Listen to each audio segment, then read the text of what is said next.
എല്ലാവർക്കും രമാസ് ടെറസ് ഗാർഡനിലേക്ക് സ്വാഗതം. കേരളീയരുടെ ഭക്ഷണ രീതിയിൽ നമ്മൾ കാന്താരി കൂടുതൽ ഉപയോഗിക്കും അല്ലേ. നമ്മൾ കപ്പ പുഴുങ്ങി അതുപോലെ തന്നെ കാന്താരി ചമ്മന്തി നമുക്ക് എല്ലാവർക്കും ഭയങ്കര ഇഷ്ടമാണ്. അപ്പോൾ കാന്താരി ഉപയോഗിക്കേണ്ട കുറേ ഡിഷസ് ഉണ്ട്. അത് ചേർത്തെങ്കിലേ അതിന് നല്ല രുചിയൊക്കെ വരത്തുള്ളൂ. അപ്പോൾ ടെറസിൽ പച്ചമുളകും കാന്താരിയൊക്കെ നമുക്ക് നന്നായിട്ട് നടാം. കാരണം 50% വെയിലും മതി. അപ്പോൾ ഈ നല്ല വെയിലുള്ള സ്ഥലത്ത് നമ്മുടെ ബാക്കിയുള്ള പച്ചക്കറികളൊക്കെ നടാം. ബാക്കി ഷെയ്ഡുള്ള സ്ഥലത്ത് നമുക്ക് കാന്താരിയും പച്ചമുളകും ഒക്കെ നടാം. അപ്പോൾ അതുകൊണ്ട് വെയിലില്ലെന്നും പറഞ്ഞുകൊണ്ടും നിങ്ങൾ വിഷമിക്കേണ്ട. വെയിലില്ലാത്ത സ്ഥലത്തും കാന്താരിയും പച്ചമുളകും ഒക്കെ നന്നായിട്ടുണ്ടാകും. അപ്പോൾ കാന്താരി പല ടൈപ്പിലുണ്ട്. വെള്ളക്കാന്താരി, പച്ചക്കാന്താരി, വയലറ്റ് കാന്താരി, ഇങ്ങനെ പല ടൈപ്പിലുണ്ട്. ഇപ്പോൾ എൻ്റെ ടെറസിലുണ്ടല്ലോ നല്ലൊരു ഇനം കാന്താരി നിൽക്കുന്നു, വെള്ള. അപ്പോൾ ഈ വെള്ളക്കാന്താരിയുടെ ഒരു ഗുണം എന്ന് വെച്ചാൽ അതിന് കീടശല്യമില്ല. ഇപ്പോൾ വെള്ളീച്ച, കുരുടിപ്പ്, ഇങ്ങനെയൊക്കെ ഉള്ള ശല്യങ്ങളൊക്കെ ഉണ്ടാകും നമ്മുടെ പച്ചമുളകിനും കാന്താരിക്കും ഒക്കെ. പക്ഷേ ഈ കാന്താരിക്ക് ഒരു കുരുടിപ്പ് ഒന്നുമില്ല. നമ്മളിപ്പം വിളവെടുത്ത് കഴിഞ്ഞ് ഒരു 2 ആഴ്ച കഴിയുമ്പോൾ അത് പിന്നെ നിറയെ പിന്നെയും കാന്താരി നിൽക്കും. വെള്ളക്കാന്താരിയുടെ ഒരു പ്രത്യേകത എന്ന് വെച്ചാൽ വലിയ എരിവൊന്നുമില്ല. പക്ഷെ നമുക്ക് തോരനും മെഴുക്കുവരട്ടിക്കും മീൻകറിക്കും ഒക്കെ ഇടാനും ചമ്മന്തി അരയ്ക്കാനും ഒക്കെ നല്ലതാണ്. ഇപ്പോൾ രാവിലെ നമ്മൾ ബ്രേക്ക്ഫാസ്റ്റ് ഉണ്ടാക്കുമ്പം ഇഡലിക്കും ദോശയ്ക്കും ഒക്കെ ചമ്മന്തി അരയ്ക്കാനൊക്കെ സൂപ്പറാണ്.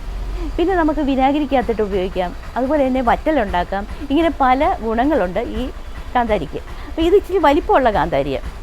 കാന്താരിയെന്നും പറയാൻ പറ്റത്തില്ല, പച്ചമുളകൊന്നും പറയാൻ പറ്റത്തില്ല. പക്ഷേ എന്തായാലും നല്ലൊരു വെറൈറ്റിയാണ്.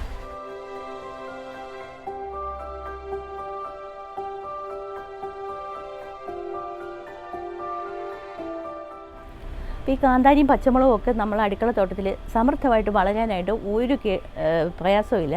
കാരണം നമ്മുടെ അടുക്കളയിൽ കിട്ടുന്ന വേസ്റ്റുകൾ മാത്രം ഇട്ടാൽ മതി.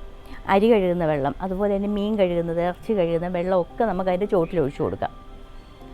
അപ്പോൾ ഇതൊരു നല്ല വെറൈറ്റി ആയതുകൊണ്ട് നമുക്ക് വലിയ പ്രയാസമില്ല. കാരണം എപ്പോഴും നമുക്ക് വിളവ് കിട്ടിക്കൊണ്ടിരിക്കും. അങ്ങനത്തെ ഒരു ഉഗ്രൻ വെറൈറ്റിയാണ്. കാന്താരിയിൽ ധാരാളം അടങ്ങിയിട്ടുണ്ട് കാൽസ്യം, അയൺ, ഫോസ്ഫറസ്, പൊട്ടാസ്യം ഒക്കെ. ഇതൊക്കെ ഇൻസുലിൻ ധാരാളം ഉണ്ടാകാനായിട്ട് സഹായകരമാണ്. അതുകൊണ്ട് പഞ്ചസാരയുടെ അളവിനെ നിയന്ത്രിക്കുകയും ചെയ്യും. പിന്നെ അതുപോലെ തന്നെ കൊളസ്ട്രോളിനെ നിയന്ത്രിക്കാനും കാന്താരിക്ക് ആവും.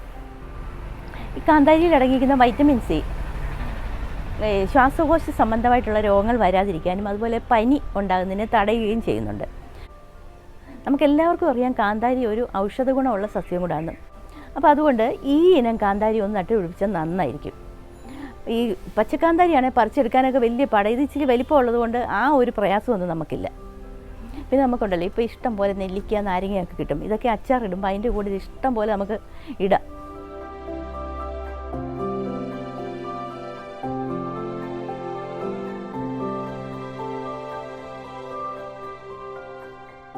അപ്പോൾ കാന്താരിയും പച്ചമുളകും ഒക്കെ നമുക്ക് 2-3 വർഷം വിളവെടുക്കാം. പക്ഷേ കാന്താരിക്കാണ് കൂടുതൽ ലൈഫ് സ്പാൻ ഉള്ളത്. അതുകൊണ്ട് കൂടുതൽ നാൾ നമുക്ക് വിളവെടുക്കാം. നല്ല ഇനം നടുവാണെങ്കിൽ നമുക്ക് ഒരു പ്രയാസമില്ല. ഈ ഇനം കാന്താരി 1-2 എണ്ണം നമ്മുടെ വീട്ടിൽ മതി. ഇപ്പോൾ ഒരു നല്ല പഴുത്ത കാന്താരി എടുക്കണം. പഴുത്ത കാന്താരി എടുത്ത് അങ്ങനെ തന്നെ അത് പൊട്ടിച്ചിട്ട് അങ്ങ് പാകിയാൽ മതി. എല്ലാ വിത്തുകളും മുളയ്ക്കും. അപ്പോൾ ഞാനിപ്പോൾ എൻ്റെ ടെറസിൽ അത് മുളച്ച് നിൽക്കുന്നത് കാണിക്കാം. ഇതാ കണ്ടോ, കാന്താരി തൈ വളർന്നു നിൽക്കുന്നുണ്ടോ. അപ്പോൾ ഇത് പറിച്ച് മാറ്റി നടാറായി. ഇപ്പോൾ ഒരെണ്ണം നമുക്ക് പറിച്ച് മാറ്റി നടാം. ഈ കാന്താരി തൈ നടുമ്പോൾ നമ്മൾ കുറച്ച് വലിയ പാത്രത്തിൽ നടണം. ഇപ്പം ഞാൻ പറയട്ടെ, ഇപ്പോൾ ഇതുപോലുള്ളൊരു പാത്രമാണെങ്കിൽ നമുക്ക് ഒരു 2 തൈ നടാം. ഇത് സൂഡോമോണസ് ലായനിലിയ. അപ്പോൾ ഇതിലേക്ക് നമുക്ക് ഇതിൻ്റെ വേരുകൾ ഒന്ന് മുക്കി വെക്കാം 1/2 മണിക്കൂർ നേരം. അതിന് ശേഷം നടാം. അപ്പോൾ ഇത് കണ്ടോ, ഇതൊക്കെ ഞാൻ അങ്ങനെ നട്ടിരിക്കുന്നത് കണ്ടോ.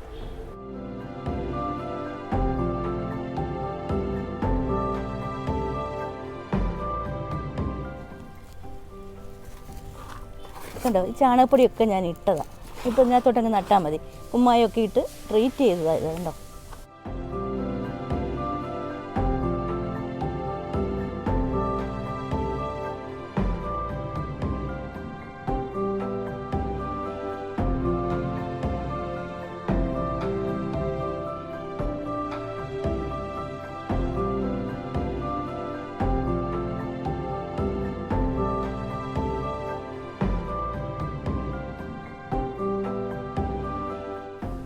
അപ്പം കാന്താരി തൈകൾ പറിച്ച് മാറ്റി നടുമ്പം 2 ഗ്രാം സൂഡോമോണാസ് 10 ml വെള്ളത്തിൽ കലക്കിയിട്ട് അതിൻ്റെ വേരുകളൊന്ന് മുക്കി വെച്ചിട്ട് നടണം കേട്ടോ.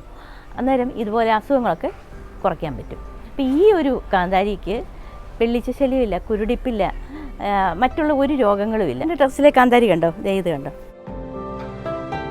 നിറയെ നിൽക്കുക. അപ്പം ഞാനിത് ഒരു പച്ച വലയിട്ട് മൂടിയിരിക്കുമായിരുന്നു. കിളികൾ വന്നിട്ട് ഈ പഴുത്ത കാന്താരിയൊക്കെ പറിച്ച് തിന്നും.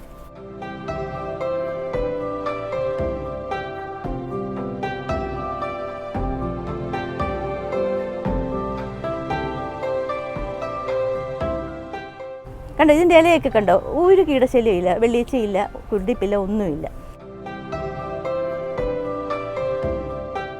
ഭാസ്കര എന്ന ഒരു ഇനം കാന്താരിയാണ്. ഇത് വേറൊരു ഇനമാണ്. ഇതിന് ഇച്ചിരി നീളം കൂടുതലുണ്ട് കണ്ടോ, മറ്റേതിനെക്കാട്ടിലും നീളമുണ്ട്. ഇതിലും ഉണ്ട് ഇഷ്ടം പോലെ. അപ്പോൾ കർഷകരൊക്കെ പറയും ഈ മുളക് ഇതിൽ നിന്ന് പഴുത്ത് കഴിഞ്ഞാൽ വിളവ് കുറയുമെന്ന് പറയും. പക്ഷെ നമുക്ക് പഴുപ്പിക്കുന്നത് എന്തിനാണ്, എനിക്ക് നിങ്ങൾക്ക് തരാൻ വേണ്ടി ഇത് പഴുപ്പിക്കുന്നത്. ഇത് കുറച്ച് വിളവെടുക്കാം.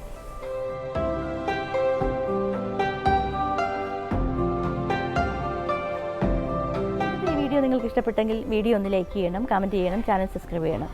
അടുത്ത് കാണുന്ന ബെൽ ബട്ടൺ കൂടി ഒന്ന് ക്ലിക്ക് ചെയ്യണം. അപ്പോൾ ഞാൻ ഇടുന്ന വീഡിയോയുടെ നോട്ടിഫിക്കേഷൻ നിങ്ങൾക്ക് കിട്ടുന്നതായിരിക്കും. നിങ്ങൾക്ക് ആവശ്യമുള്ള വിത്തുകൾ വേണമെന്നുണ്ടെങ്കിൽ ഇനി പറയുന്ന നമ്പറിൽ വാട്സപ്പ് മെസ്സേജ് ചെയ്യണം 7907787439. ഇനി അടുത്ത ദിവസം നമുക്ക് മറ്റൊരു വീഡിയോ ആയിട്ട് കാണാം. നന്ദി.